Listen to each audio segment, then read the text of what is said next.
Well, good morning, and welcome to another week of Journey with Christ. I'm your host, Mark Mitchell, preaching minister here at the Park Avenue Church of Christ in Charleston, West Virginia. I am so glad you've tuned in with us this week, and we're going to continue our series on the parables. And I am joined, as always, by Steve Fox, a preacher. Thank you. Yeah. I didn't even go into how long. Happy 4th of July. Most people just skip over it and use it as an excuse to blow up things and have fireworks and get drunk and drive a boat. And yeah. They use it for a lot of I'll do reasons. One of those two right there, but I'm not telling. You'll do the fireworks? No. You put two of them together, get drunk and drive a boat. Oh, well.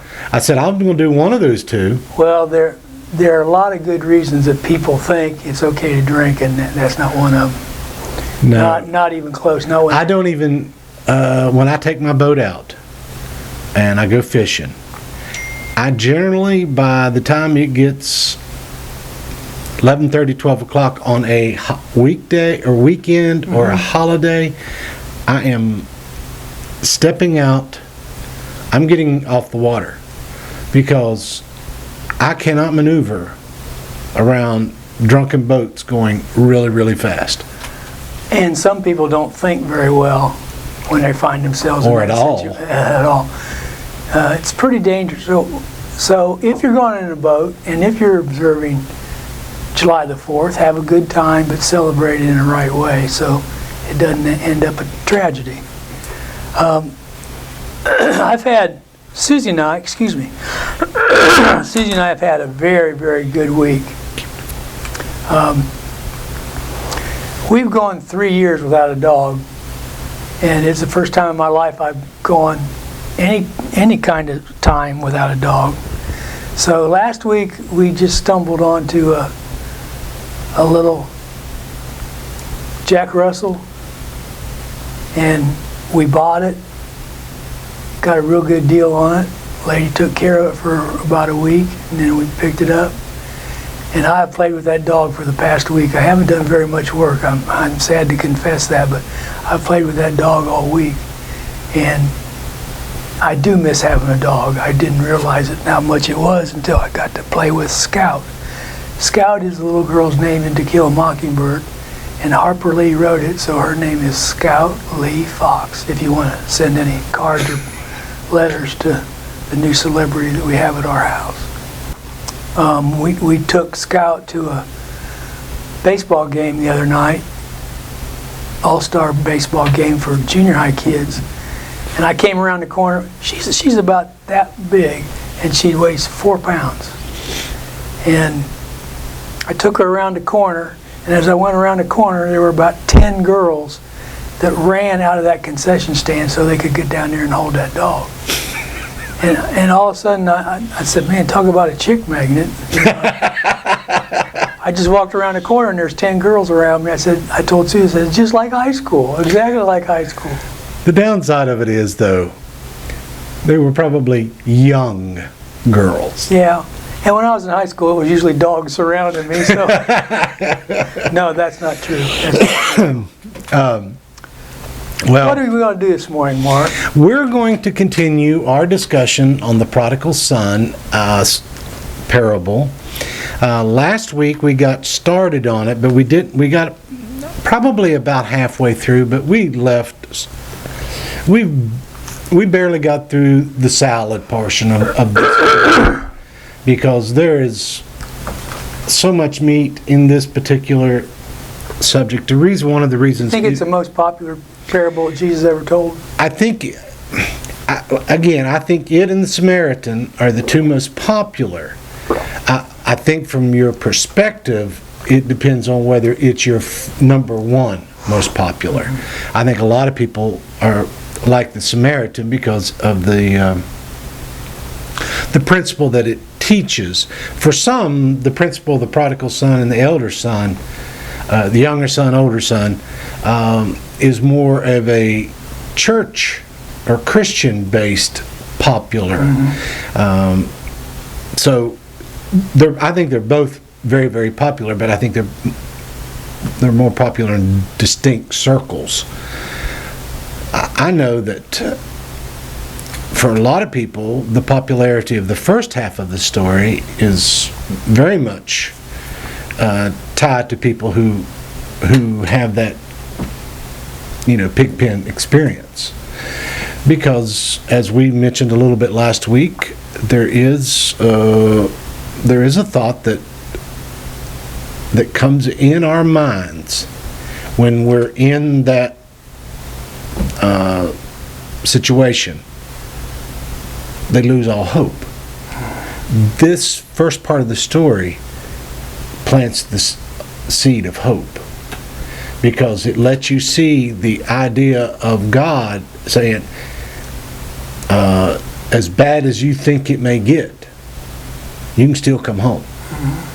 And which speaks to a huge segment. I know it spoke to me, because I, like the younger son, prodigal son, grew up in a very good situation and basically just said, hey, I'm out of here. And I went and did what I wanted to do. And I ended up... because your parents weren't very smart. Yeah, they weren't very smart. No. They got smarter later. It was amazing. It was amazing what happened to them. I don't know what happened with them. But anyway. Well, the two sons here, remember weeks ago when we started the parables, we asked this one question. Who am I, or who are you in this parable? Well, we're not the father. No. So we've only got two choices. We're either the younger son or the older son. Well, we're the crowd that took advantage of somebody else. I mean, this is one of those, like you say, we're looking for what Jesus is teaching us. Which one are you? Yeah. Because I'm sure that when Jesus gave this parable, because of, we talked about last week, the introduction of why did Jesus tell these three specific parables? Because he was hanging out with sinners and tax collectors. Well, I'm sure at this very moment, Jesus has in front of him sinners and tax collectors and Pharisees. Mm-hmm. And I'm sure they both were listening to this story. And maybe even staring at each other. Like, yeah, wait a second. They don't like each other. No. And here's the thing. I know that I have heard many people say, well, because of the end of the story, that was the direct point of Jesus. I'm not 100% sure of that, because I know that in that crowd, there was prodigal children out there. And there are several proverbs. There are several parables where Jesus used Jew and Gentile to make a point. And I think you're right what you said a little while ago. This is such a major parable that it's inclusive. You got Gentiles who ran away from home. You've got Jews who ran away from home, and sometimes they never came back, and sometimes, like Luke says, he came to himself. Tim Keller wrote a book entitled The Prodigal God. And I know last week you talked about the definition of prodigal, meaning reckless. Wasteful. Yeah. And in a roundabout way, what Tim was implying was that they looked at these children, the Pharisees did, and wanted God to be like they were. But God was saying, no, I want all of it. Actually bringing in the narrative story of the lost sheep, the lost coin, and the lost son. There is no one that I don't want. Yeah. I want to get them all.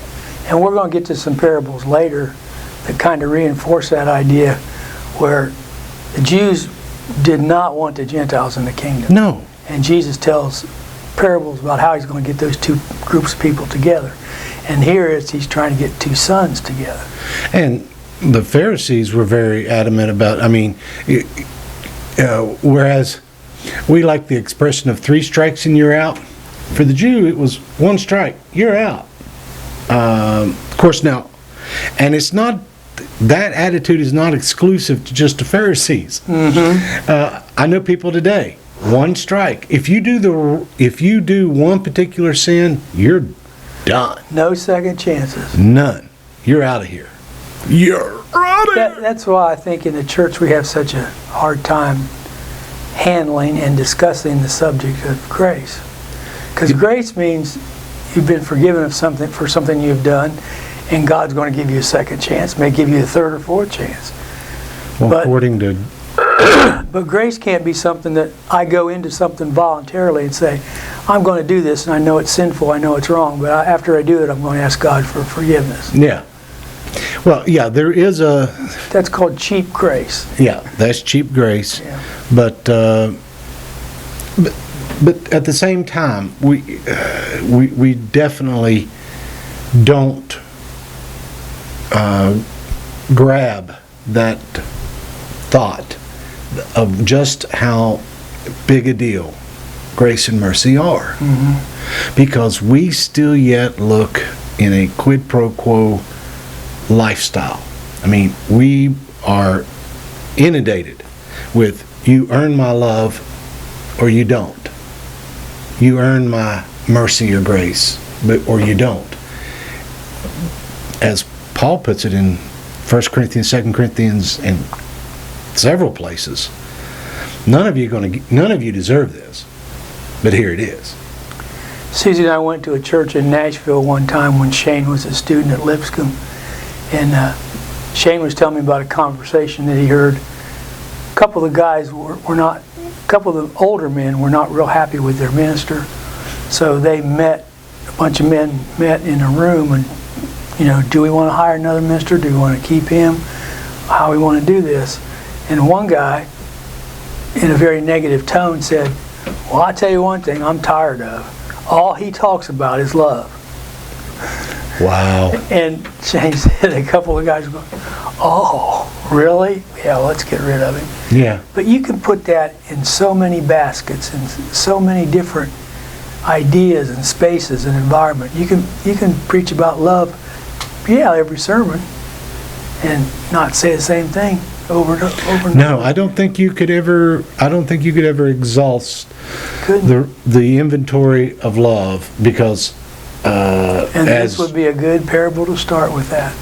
Because as John puts it in his letter in 1 John, if you want to know the true character of God, it's love. He's a lot of things, but he's that one thing. That encompasses everything. Yeah. Everything else comes out of that. And I don't know if we get that. So, well, anyway, let's get to what else do you want to talk about to cover up the idea about the prodigal son, and then we'll go to the next son. Okay, well, the few things I really want to do first. You said where you were going to mention the gifts that he gave you. Yeah, the 22 through 24. But the father said to his servants, quick, bring the best robe and put it on him, put a ring on his finger and sandals on his feet. Bring the fattened calf and kill it. Let's have a feast and celebrate. For this son of mine was dead and is alive again. He was lost and is found. So they began to celebrate. I know that for a lot of people, the hardest part of grace is, too many times we look at it as okay, all right, we'll let you back in, but here's the circumstances. You're in limbo. You're on probation. You do one little thing and we're kicking you out. Yep. The reckless part, character of God, and the Father, who, in our story, same person, same entity. First of all, restores the relationship first off, restores the righteousness that he needed in order to be in this situation. because we know that Paul brings this up several times, the robe of righteousness. I mean, he's made clean through Jesus. Secondly, he's given the ring, which represents relationship and entitlement as a son, as an heir, as this is my blood. And you could actually take that. Paul takes that as a deposit too in Corinthians, where he talks about the Holy Spirit becomes our ring in this story. Maybe, I know I'm going outside the realm of the parable, but there are too many references made back to this that Paul and the other apostles make to this story, because they understood that factor very well. Yeah. And when it comes to grace, what you said a minute ago, when it comes to grace and mercy, sometimes we have a hard time accepting that. I want to pay my way. Yeah. I don't owe you. No, I want to do the right things and do them the right way, and then that way you have to accept me. Yeah, I want to make sure when I get there and I cross the finish line that you have a prize waiting for me because I did a good job. Yes. And maybe I did it better than a lot of people, so you need to recognize me for that. And if we deal with that observation, we're all in trouble. Yeah. The main thing that we need to keep thinking about in the last part of this parable is He is the Father. God is the Father, whether this guy was out in the wilderness or out in the desert and didn't have anything to eat and didn't have anything to drink. God was still his father when he was out there. Yeah. And he was his father before he left the house. Yeah. But he's going to stay that way. Yeah, he's not interested in severing the relationship. We sever the relationship, not God. Yeah. We sever. And of course, we got the last thing that he puts on him is his sandals on his feet. And I don't know how many times I've heard the expression, people who become analogy of shod with shoes on your feet. The principle behind it meaning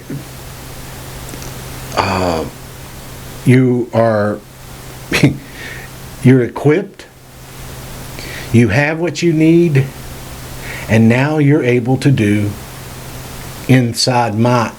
operate inside the reality of my world. And if you don't have shoes, that makes your job that much tougher. It's impossible. It's awful. It's impossible. I read in Reader's Digest one time, so you know it's true. Yeah, has to I be. read in Reader's Digest about a missionary that sent these two salesmen to this African country, and when they got off the plane, they started looking around, and they sent a message back to their boss. And one guy said, "This is going to be amazing. This is going to be absolutely amazing." Because said, "Nobody wears shoes here. Absolutely nobody wears shoes here. Nobody wears shoes here, so nobody will buy them from me." So just the way you look at it. Verse 25. We have to what? No, go ahead. Okay. Now his older son was in the field, and when he came and approached the house, he heard music and dancing. Oh my goodness. What's the matter with these pagans? I'm telling you. I don't know what... I'm pretty sure it wasn't rap. Could have been from the 60s or 70s, because that's where the best music was ever made. Yeah. But anyway, they heard music and they heard... I don't know how you hear dancing. Well, no, the clackers and the... Yeah. That's Venezuela. Yeah. You can hear it. You can hear it. He summoned one of his servants, and he's saying, "What's going on here? How come they're celebrating? How come there's music?"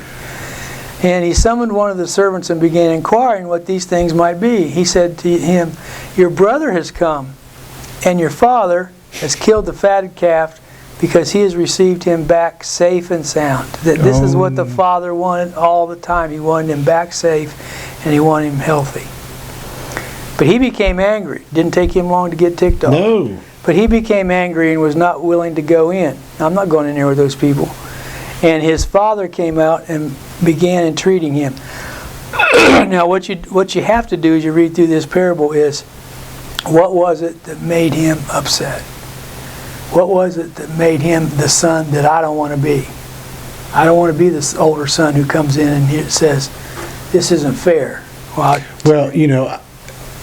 let's just hold up because I'm dying to bring up this point. Okay, say something intelligent. Well, my thinking is, the son hears all this music and dancing. Maybe the fleeting thought went through his head, Dad's throwing me a party. Sure. You know, what's going on? You know, because I know how we are as. Well, he comes right out and says that. Yeah, what's going on? You know, what's the party about? Is it? He doesn't say this. Is it about me? No. Was there ever a party where a bunch of your friends were invited and you were kind of left out? Most of us have gone through a situation like that. Well, why didn't they ask me? And it very well could have been right from the get-go. And in my situation, that's asked a lot. Well, you know, and the other thing is too, everybody's already there except for the elder brother. Why didn't someone run out into the fields and say, hey, your brother's home, your brother's home? I think he didn't do that because Jesus is making a point here. That's right. He is making a point. Your brothers come and your fathers killed the fatted calf because he received him safe and sound.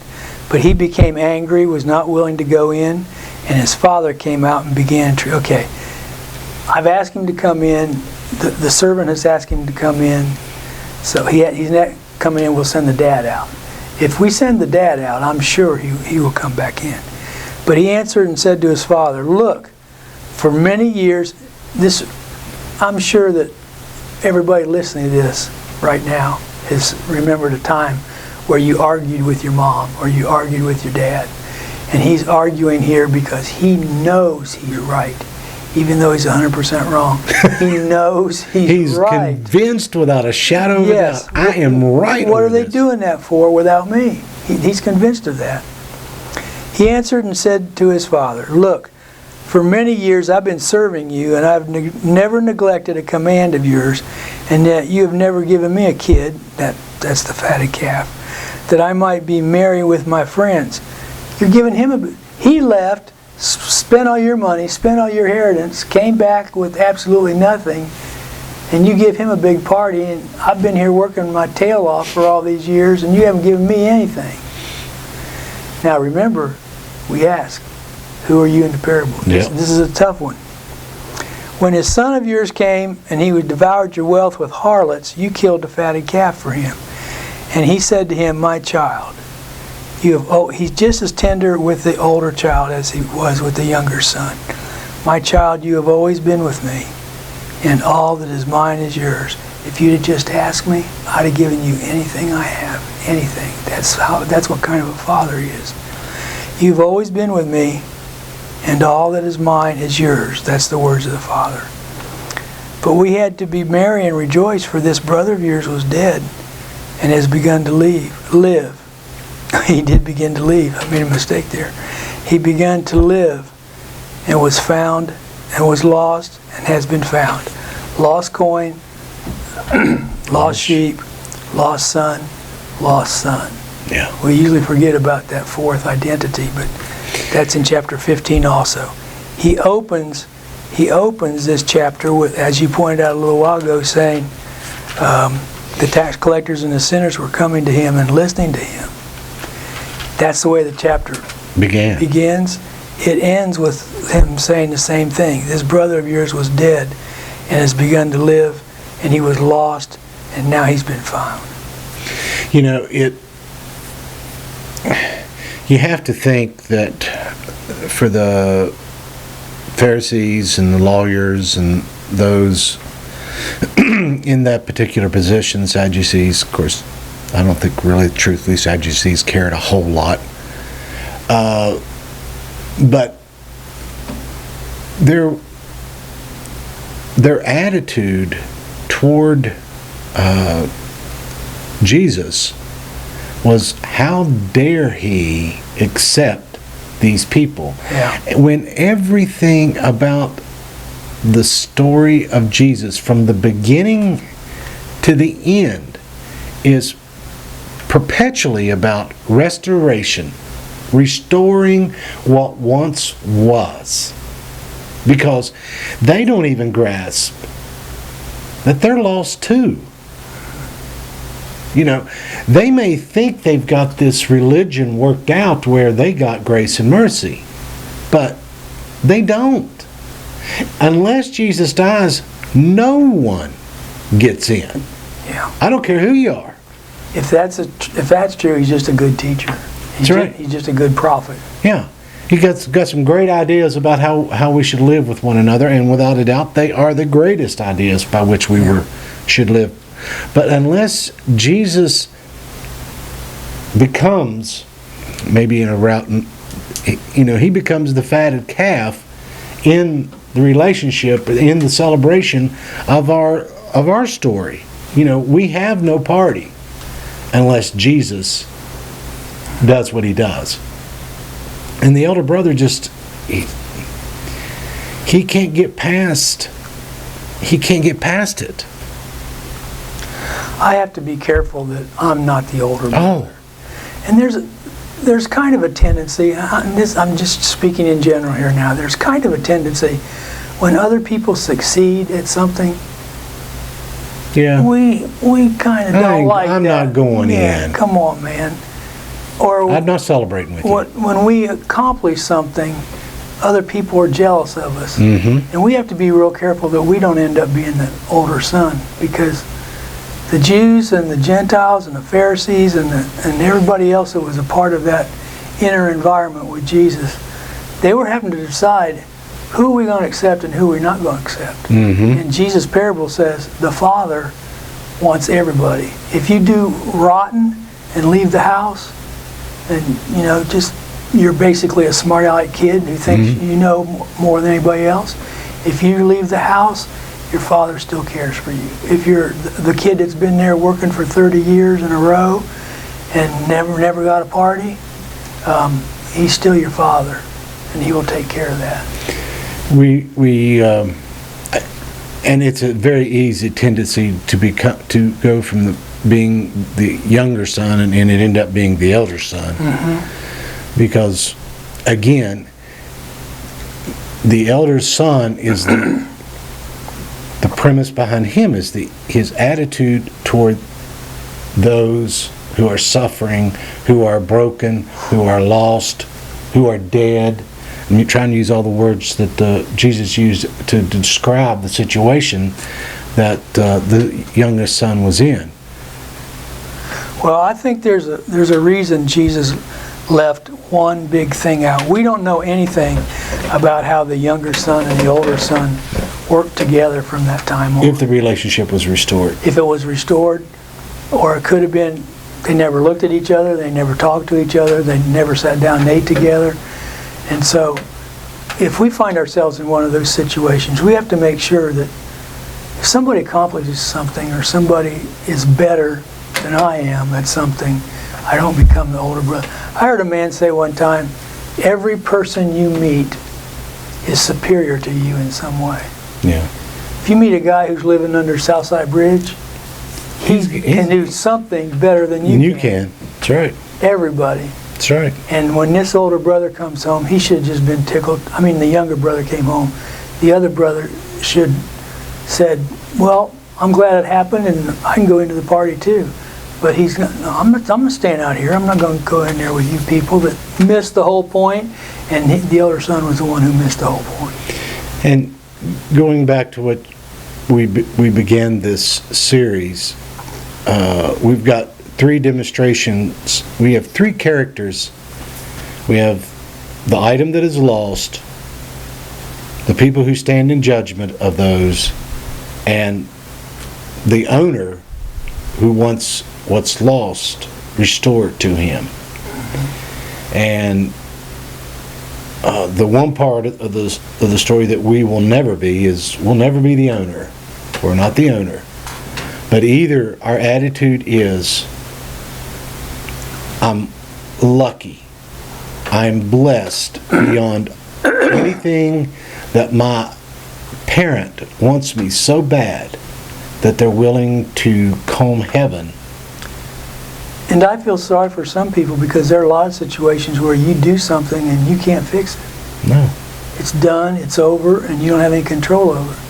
Whereas the younger son, when he came home, the father fixed it. And I'm assuming that he did the same thing with the older brother. The father did the same thing with the older brother. Well, the older brother, though, is a prime example of those who think they are entitled because of their actions, because of their character, because he lays his case before his father. Look, Father. Look how long I worked. Look of all the stuff I have done for you. I've been with you. I've never disowned you. Here's the thing. That's not exactly true. I am fairly sure he just now broke the one thing he said, I've never disobeyed you. Well, yeah, you are right now. And from the words that we read in the parable, we're not even sure. I mean, before the younger son left, the older son may have been tickled to death he was leaving. Oh, good riddance. Hey. I'm the example that everybody should follow, not the younger brother. Yeah, it is definitely a story that plays out, and one of the most amazing things about a lot of Jesus' parables, even though they are written in a farming and rural culture, they are still just as the meat of it is still just as relevant today because it deals with human nature. And those people that listened to that parable that day, there was not one thing that Jesus said that they couldn't understand. And they couldn't relate to. It was just right in their face. Yeah, okay, because they're sitting there thinking to themselves, okay, because here's the thing, you could be the worst, you could be the prodigal son and be like one of the first parables that we did not too long ago where the king forgave him a debt, and then he runs into somebody who owes him just a few coins and he throws him in jail. He can't even follow the example. He still doesn't get the point of the story. Mercy and grace are our avenues, is the love and attitude of God. It is without a doubt the thread throughout the entire Bible. It is, I would love to know how many of those people standing in the audience that day were doing what you and I've done with the parables. They were finding themselves in the parable, and they were going, okay, I'm not that kid. I've never done that. Boy, am I glad too. Yeah, I'm a pretty straightforward kid. I do a lot of really good things. I'm not that kid. Yeah. And well, I probably would have worked there a long time and asked for things, and then you find out what Jesus is saying about him not going to the party. He said, I'm not that kid either. Yeah. So you got to flip a coin. Which one am I? Or at least the closest. Which one am I? Where's the my attitude in this? Yeah. And without a doubt, we definitely don't want. We want to realize, as Jesus and another Pharisee, when the woman comes in and washing his feet with her tears and drying it with her hair, and I wouldn't have been any good at that. No. Well, here the thing that amazes me is when Jesus says to him, "Those who have been forgiven much, love much," and the attitude the elder brother had was, "I haven't done anything that needs forgiveness. In fact, in the relationship you and I have, you owe me." I need some trophies and some ribbons and some plaques that say I was the good son. See, that's when you boil it right down to it, that's the attitude. If your attitude is that God owes you, then you're the elder brother. If you're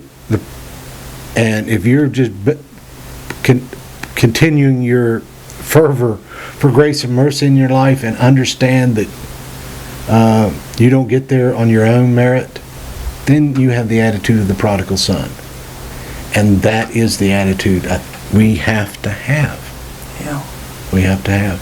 But God does want us to put ourselves in a situation where we do have to be the younger son, because He doesn't want us out there where... No, He doesn't want us out there. ...where everything is bad and awful and negative and sinful. He doesn't want us to put ourselves in that situation. Well, you can have the attitude of you need forgiveness from the perspective of someone who's stayed home the entire time.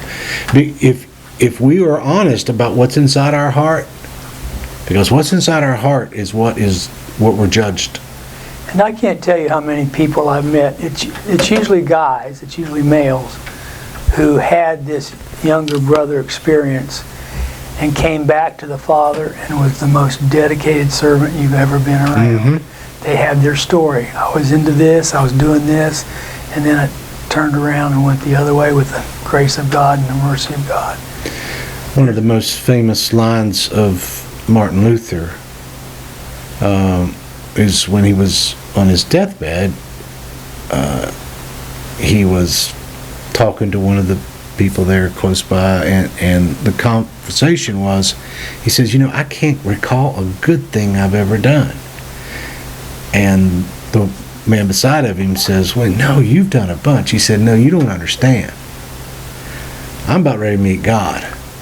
I want to go in with the attitude, I don't remember a good thing that I've done, because I'm not getting in unless the grace of God lets me.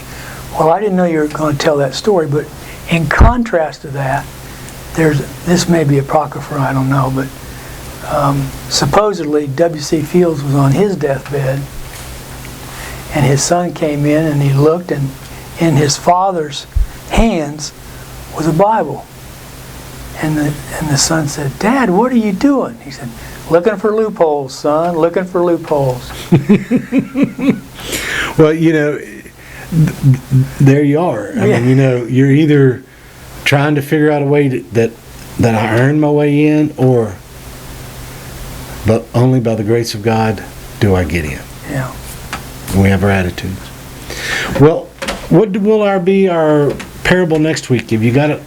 Yes, the parable next week will be the laborers in the vineyard. Oh, interesting one. Yeah. I get to take the whole thing. No. You can have it. The laborers in the vineyard, and it's in Matthew 20, verses 1 and following, if you would like to read it this weekend.